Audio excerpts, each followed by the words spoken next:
Hello students, this is Ravi Saxena from Gyandeep School. Previous video में मैंने आपको government budget की unit start कराई थी और उसमें मैंने आपको इंट्रोडक्शन दिया था बजट का।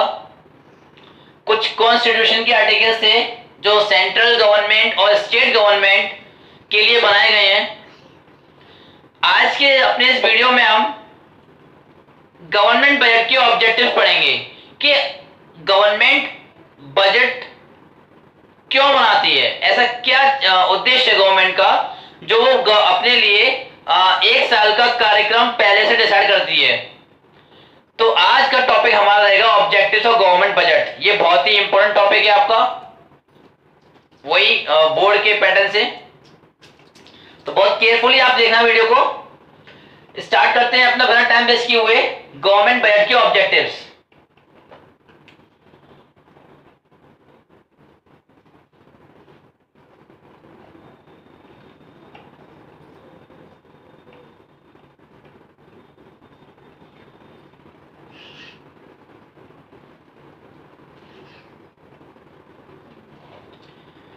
तो फर्स्ट ऑब्जेक्टिव है गवर्नमेंट का हाई जीडीपी ग्रोथ।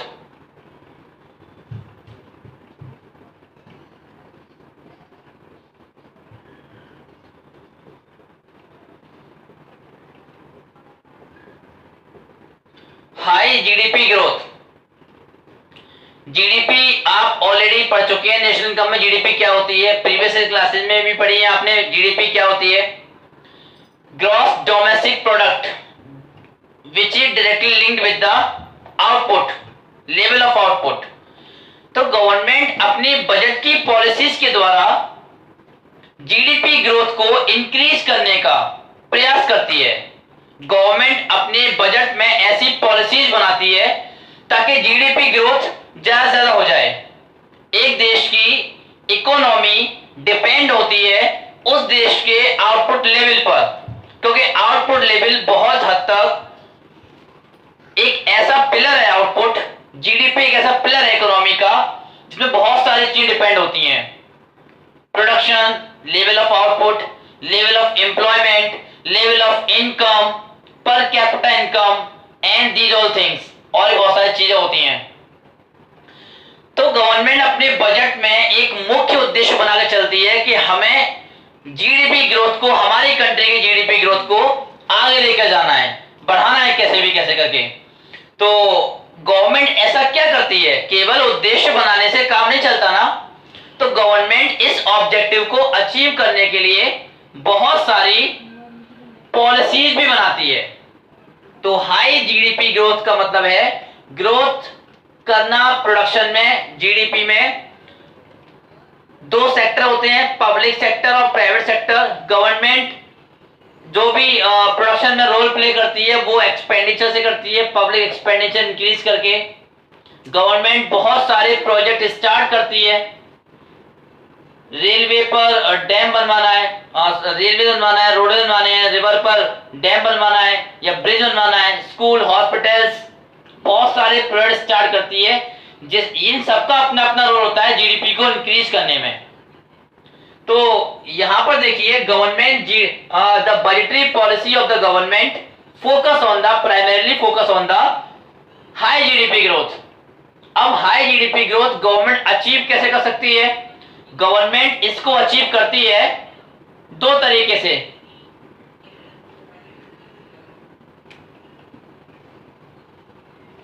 एक तरीका हो गया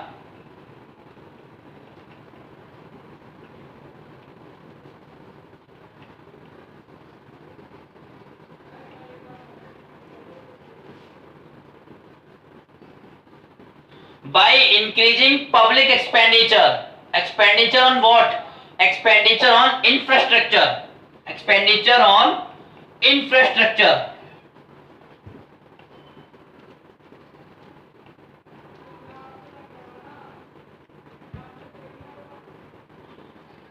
यानी कि पब्लिक इंफ्रास्ट्रक्चर पर गवर्नमेंट इंफ्रास्ट्रक्चर फैसिलिटीज को इंप्रूव करने के लिए उसमें खर्चा बढ़ा देती है, तो इससे हमारे जीडीपी पर असर पड़ता है, जीडीपी ग्रोथ इंक्रीज हो जाती है। अब ये तो गवर्नमेंट ने अपना रोल प्ले कर दिया। अब बात आती है प्राइवेट एंटरप्रेन्योर्स की, हम लोगों की। तो सपोज करिए मैं प्रोडक्शन क्यों करूं, मैं इन्वेस्टमेंट क्यों करूं? ऐसा क्या है कि मुझे कुछ फायदा मिलेगा तो मैं करूंगा। तो गवर्नमेंट प्राइवेट एंटरप्रेन्योर्स को वही फायदा देती है। गवर्नमेंट प्राइवेट सेक्टर के लोगों को, प्राइवेट एंटरप्रेन्योर्स को टैक्स में छूट देती है, सब्सिडीज देती है। तो इससे क्या होता है, इससे the private individuals also interest लेना शुरू कर देते हैं प्रोडक्शन करने के लिए, इंडस्ट्री सेटअप करने के लिए। तो सेकंड आपका यही है, by inducing private entrepreneurs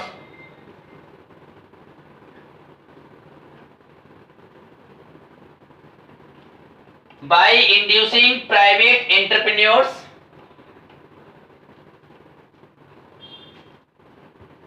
to invest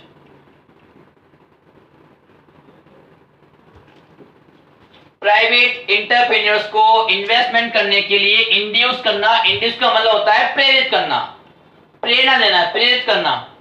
अब ये क्यों कैसे करती है? एक तो इनको देती है टैक्स रिबेट, टैक्स में छूट देती है, टैक्स में छूट देती है प्राइवेट लोगों को ताकि वो इन्वेस्ट करें। टैक्स के डर की वजह से बहुत से लोग नहीं करते प्रोडक्शन, नहीं करते इन्वेस्टमेंट, लेकिन टैक्स में छूट मिलेगी तो करेंगे ना, बिल्कुल करेंगे। अब दूसरी बात है सब्सिडीज। सपोज करिए मेरे पास नहीं है पैसे इन्वेस्ट करने के लिए, तो मुझे सब्सिडाइज्ड रेट्स पर इलेक्ट्रिसिटी प्रोवाइड होगी, सब्सिडाइज्ड रेट्स पर रॉ मटेरियल्स गवर्नमेंट प्रोवाइड कर पाएगी। जो आजकल चल भी रहा है स्टार्टअप में, जो लोग स्टार्टअप लेते हैं उनको लोन नहीं मिल रहा है, सब्सिडी प्रोवाइड हो रही है। तो ये तो हो गया हाई जीडीपी ग्रोथ। ये गवर्नमेंट अपने बजट में ही शामिल करती है, गवर्नमेंट अपने बजट में ही शामिल करती है ताकि लोग इंटरेस्ट लें इसमें और जीडीपी बढ़े। सेकंड पॉइंट पढ़ते हैं ऑब्जेक्टिव का।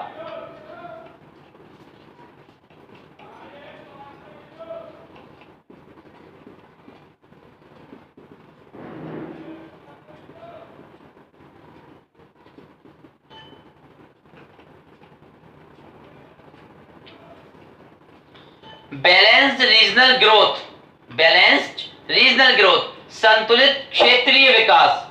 हम जानते हैं, अपने देश की बात करते हैं हम, केवल हम विदेशों की बात नहीं करते। अपने देश में बहुत सारे रीजन्स ऐसे हैं, बहुत सारे क्षेत्र ऐसे हैं that are fully developed. Delhi, Chennai, Bengaluru, Lucknow, ये बहुत सारी चीजें जगह ऐसी हैं। साउथ में चले जाओ, आंध्रा बहुत सारे सिटीज है वो डेवलप्ड है। तो ये डेवलप्ड कैटेगरीज में है। अब बहुत सारे क्षेत्र ऐसे हैं, बहुत सारे रीजन्स ऐसे हैं जो बैकवर्ड है, बैकवर्ड रीजन्स हैं। तो वहां डेवलपमेंटल एक्टिविटीज नहीं पहुंच पाती, वहां पर विकास की किरणें भी नहीं पहुंच पाती। मैं बात करूं अगर बिहार स्टेट के कुछ क्षेत्रों की, मैं बात करूं अगर झारखंड की, छत्तीसगढ़ की, नॉर्थ ईस्ट में चले जाओ उधर, तो ये कुछ बैकवर्ड एरियाज हैं। तो गवर्नमेंट अपनी बजटरी पॉलिसीज में, बजट की नीतियों में इन क्षेत्रों का विकास को प्रायोरिटी देती है। ये केवल गवर्नमेंट पॉलिसी से ही संबंधित है जो बजट में शामिल की जाती हैं।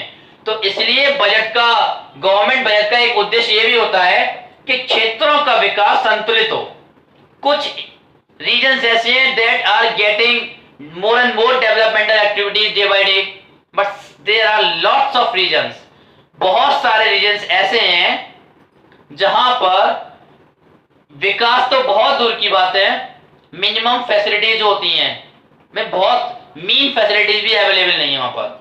तो ऐसे क्षेत्रों का विकास करने के लिए गवर्नमेंट अपने बजट में पॉलिसी बनाती है। कैसे पॉसिबल है ये पॉसिबल है। सपोज करिए ये आपका एक बैकवर्ड रीजन है, पिछड़ा हुआ क्षेत्र है। ये गवर्नमेंट ने क्या किया, गवर्नमेंट ने खुद जाके वहां पर एक मैन्युफैक्चरिंग यूनिट स्टार्ट कर दी, या प्राइवेट एंटरप्रेन्योर से मैन्युफैक्चरिंग यूनिट, इंडस्ट्रियल यूनिट वहां पर सेटअप करवा दी। सपोज ये इंडस्ट्रियल यूनिट सेटअप हो गई। अब इंडस्ट्रियल यूनिट सेटअप होते ही इंडस्ट्री चलेगी, इंडस्ट्री रन होगी, उसके लिए चाहिए बिजली, बिजली की व्यवस्था हो गई, शहर से लाइन खिंच गई बिजली की, इलेक्ट्रिसिटी की लाइन कनेक्टिविटी हो गई। इंडस्ट्री में चाहिए पानी, वाटर, वाटर फैसिलिटी भी अवेलेबल हो गई। वहां चाहिए पक्के रोड, ट्रांसपोर्टेशन के लिए, आने जाने के लिए रोड फैसिलिटी भी अच्छी हो गई, वहां की रोड अच्छे बन गए वहां के सारे, ठीक है ना।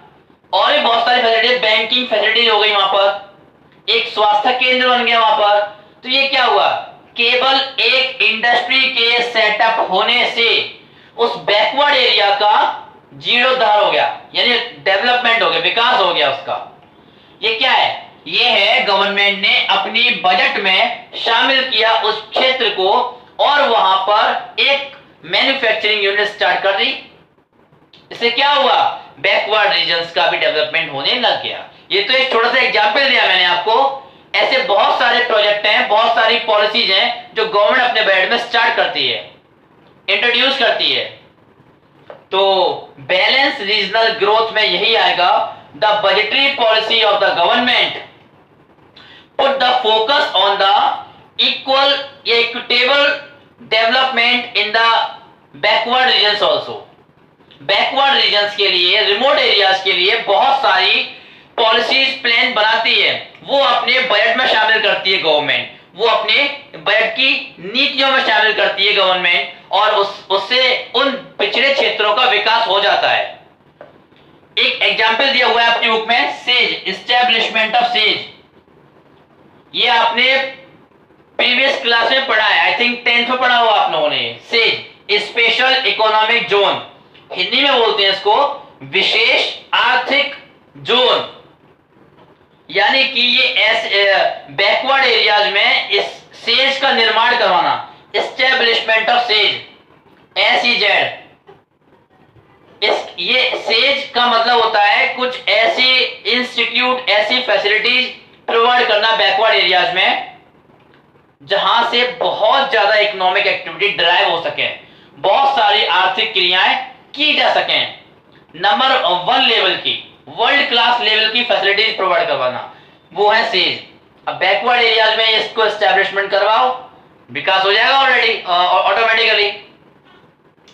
बैकवर्ड एरियाज में प्राइवेट लोगों को इंडस्ट्री लगाने के लिए उनसे बोल दो आपको बहुत ज्यादा फॉर्मेलिटीज नहीं करनी पड़ेगी, गवर्नमेंट बोल देती है जो इंडस्ट्रीज, प्राइवेट इंडस्ट्री लगाएगा बैकवर्ड रीजन्स में, उनको बिजली मिलेगी कम रेट पर, पानी की सप्लाई फ्री होगी, उनको टैक्स में छूट मिलेगी, टैक्स हॉलिडे मिलेंगे उनको बहुत सारी चीजें ऐसी उनको रियायत दी जाती है, रॉ मटेरियल उनको सब्सिडाइज रेट पर मिलेगा, कम कीमत में मिलेगा, लेबर चीप मिलेगी उनको, तो क्यों ना वो लगाएंगे बैकवर्ड रीजन में।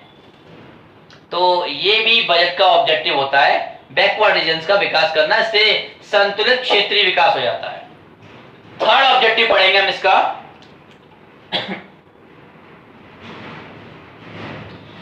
Allocation of resources.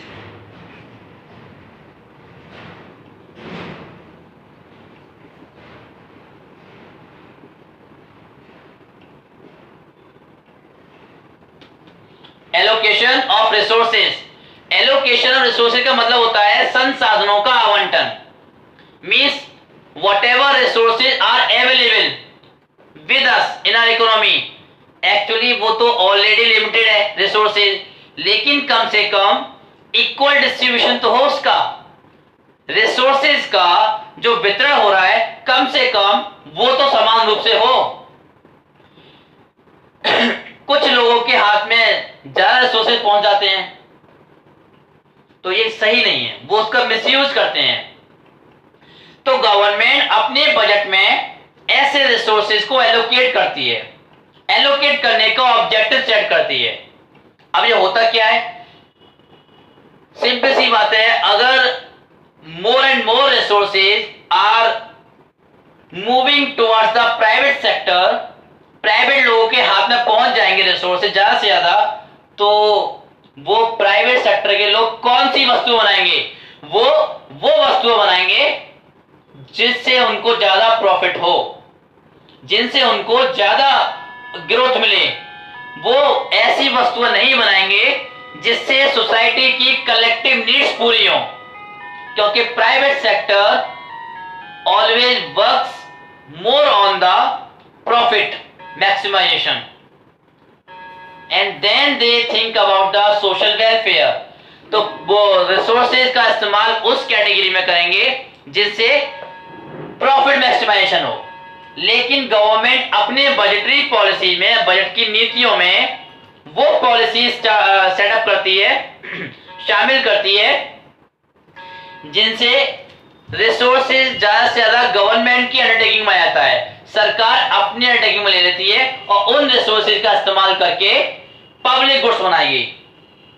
अगर रिसोर्सेज प्राइवेट लोगों के हाथों में जाएगा, प्राइवेट लोगों के हाथों में जाएगा, तो प्राइवेट लोग उसका मिसयूज करेंगे और उन रिसोर्सेज का इस्तेमाल वो वस्तुएं बनाने में करेंगे जो उनको ज्यादा प्रॉफिटेबल होगी, जो वस्तुएं ज्यादा प्रॉफिटेबल होगी।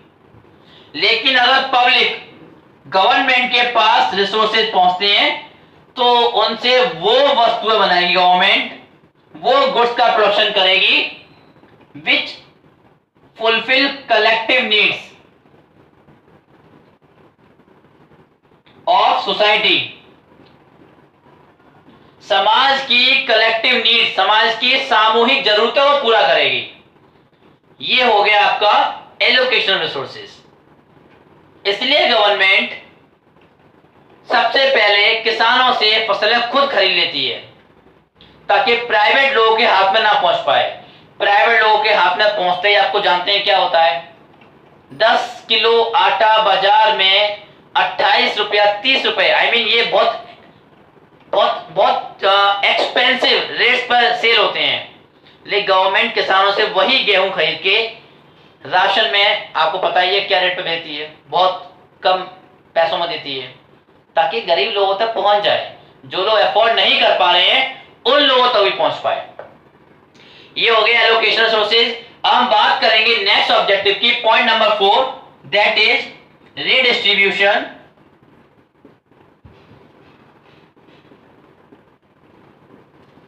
redistribution of income and wealth, income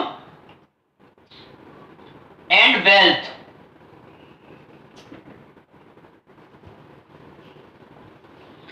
redistribution of income and wealth, Hindi में इसको बोलेंगे आय तथा संपत्ति का पुनः वितरण।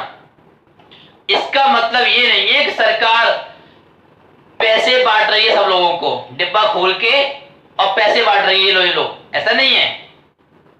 पैसे बांटना होना होता है इसका मतलब होता है कि गवर्नमेंट इकोनॉमी में ऐसी पॉलिसी, अपने बजट में ऐसी पॉलिसी बनाती है, ऐसा सिस्टम, ऐसी प्रणाली लागू करती है जिससे क्या होगा, समाज में इनकम और वेल्थ का ऑटोमेटिकली रिडिस्ट्रीब्यूशन हो जाएगा, पुनः वितरण हो जाएगा।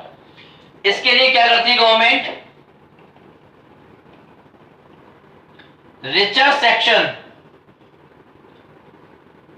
सेक्शन से ज्यादा टैक्स वसूलती है, टैक्स बर्डन।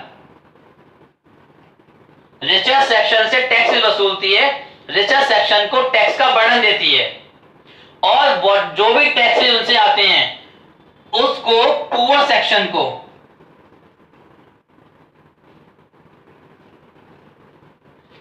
सेक्शन को सब्सिडीज के रूप में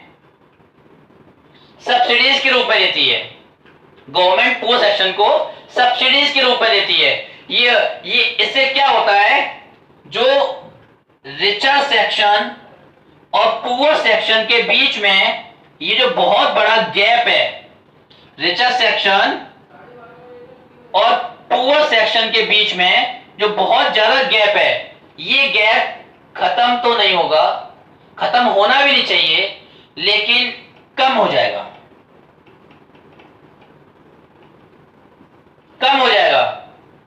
तो गवर्नमेंट अपनी बजटरी पॉलिसी में प्रोग्रेसिव टैक्स सिस्टम को लागू करती है। जिसकी ज्यादा इनकम है उसको ज्यादा टैक्स देना पड़ेगा, और गरीब लोगों पर, गरीब वर्ग को सब्सिडीज देती है, अनुदान देती है, सरकारी अनुदान, जिससे बहुत सारी फैसिलिटीज उनको मिल जाए।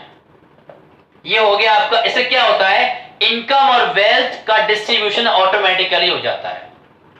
जैसे बारिश होने पर हरियाली अपने आप आ जाती है ना, वैसे ही ये टैक्स वगैरह और सब्सिडी वगैरह के सिस्टम से इकोनॉमी में अपने आप रिचर सेक्शन और पुअर सेक्शन के बीच की दूरी जो है ना, गैप, वो कम हो जाता है। अब हम बात करेंगे नेक्स्ट ऑब्जेक्टिव की। Number 5th objective is there employment opportunities. Employment opportunities,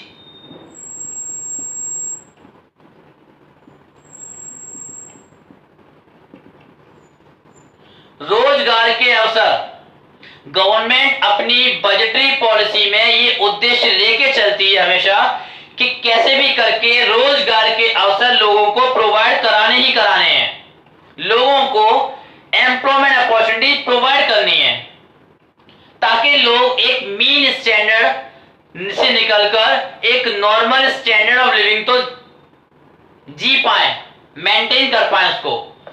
अब एम्प्लॉयमेंट अपॉर्चुनिटी की गवर्नमेंट क्या करती है, गवर्नमेंट अपने द्वारा जो गवर्नमेंट के जो होते हैं प्रोजेक्ट, उन प्रोजेक्ट पर खर्चा बढ़ा देती है, ताकि ज्यादा से ज्यादा स्कूल हॉस्पिटल बने, ज्यादा से ज्यादा डैम बने, ज्यादा से ज्यादा ब्रिज बने, ज्यादा से ज्यादा रोडवेज का निर्माण हो, ज्यादा से ज्यादा रेलवेज का निर्माण हो, ज्यादा से ज्यादा बिजली का निर्माण हो।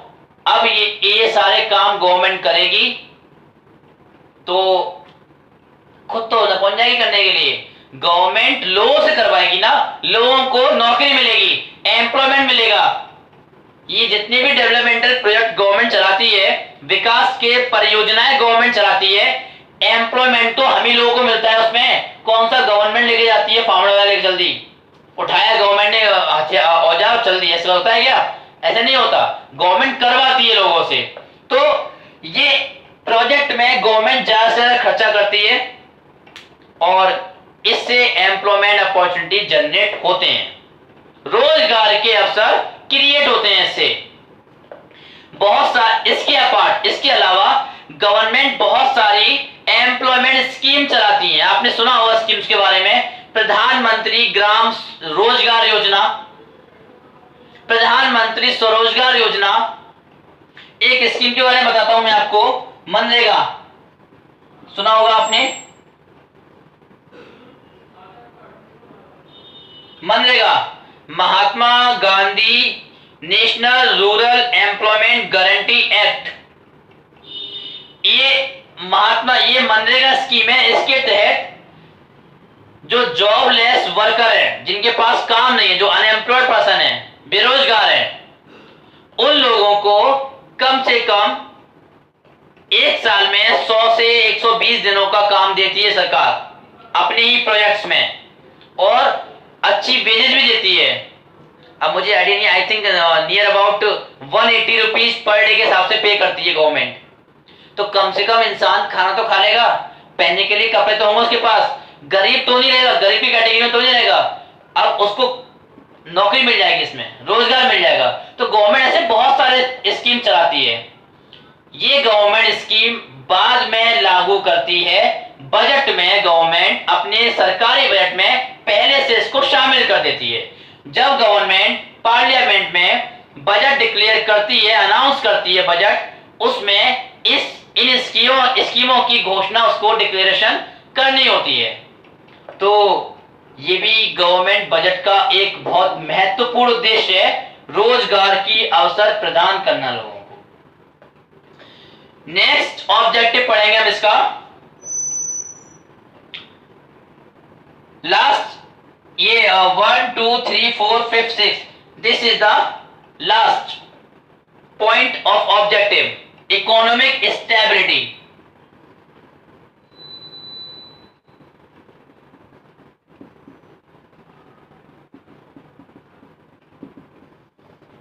आर्थिक स्थिरता। आर्थिक स्थिरता क्या होती है? अब मैं आपको ऑलरेडी बता चुका हूं, एक इकोनॉमी में दो तरीके की सिचुएशन अराइज होती हैं। One is the inflation and second one is the deflation. Inflation और डिफ्लेशन बैलेंस में रहे तो अच्छा है, बैलेंस में रहे तो अच्छा है। अगर इन्फ्लेशन ज्यादा हो जाएगा, डिफ्लेशन कम हो जाएगा, ये भी अच्छा नहीं है हमारी इकोनॉमी के लिए। अगर डिफ्लेशन ज्यादा हो जाएगा, इन्फ्लेशन कम हो जाएगा, ये भी अच्छा नहीं है हमारी इकोनॉमी के लिए।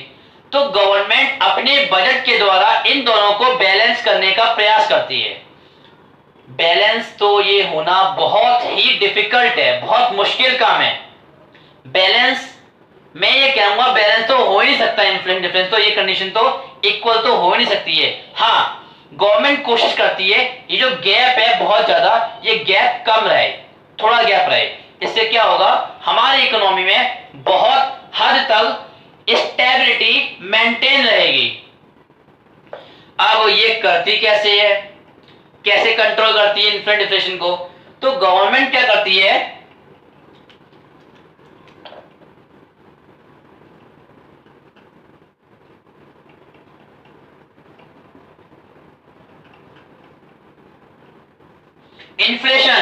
इन्फ्लेशन वाली कैटेगरी में सिचुएशन में गवर्नमेंट अपने जो भी खर्चे हैं वो कम कर देती है।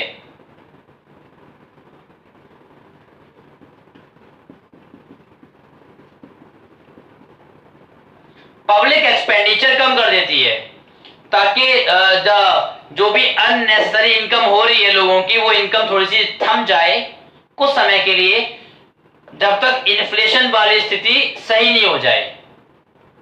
ठीक है ना? तो पब्लिक एक्सपेंडिचर कम कर देती है।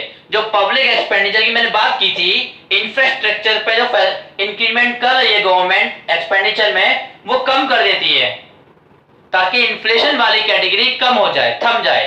अब बात करेंगे डिफ्लेशन। डिफ्लेशन में इसका अवॉइड कर दो। जो भी पब्लिक और प्राइवेट एक्सपेंडिचर हैं, प्राइवेट भी, उनको बढ़ावा देती है गवर्नमेंट। कैसे भी करके ज्यादा से ज्यादा इंक्रीमेंट हो, ज्यादा से ज्यादा एक्सपेंडिचर हो, जिससे प्रोजेक्ट स्टार्ट हो और लोगों को एम्प्लॉयमेंट मिले, लोगों को इनकम हो। तो गवर्नमेंट इस तरीके से इकोनॉमी में स्टेबिलिटी लाने का प्रयास करती है, इन्फ्लेशनरी और डिफ्लेशनरी सिचुएशंस को सही करते हुए। तो ये हो गए आपके गवर्नमेंट बेड के ऑब्जेक्टिव्स। आई होप आपको अच्छे समझ में आए होंगे। बहुत आराम से वीडियो देखना आप लोग, बहुत आराम समझिए। इवन देन कोई क्वेरी आती है माइंड में, कोई क्वेश्चन अराइज होता है, आप पर्सनली मुझे मैसेज करके पूछ सकते हैं। कमेंट बॉक्स में अभी आप पूछ सकते हैं, लेकिन कमेंट बॉक्स में क्या होता है, कभी कभी मैं नहीं देख पाता, उसमें ध्यान नहीं दे पाता, तो बेटर है आप मुझसे पर्सनली पूछिए। ठीक है, सी यू गाइस। आज की वीडियो में इतना ही। See you in the next video. See you soon.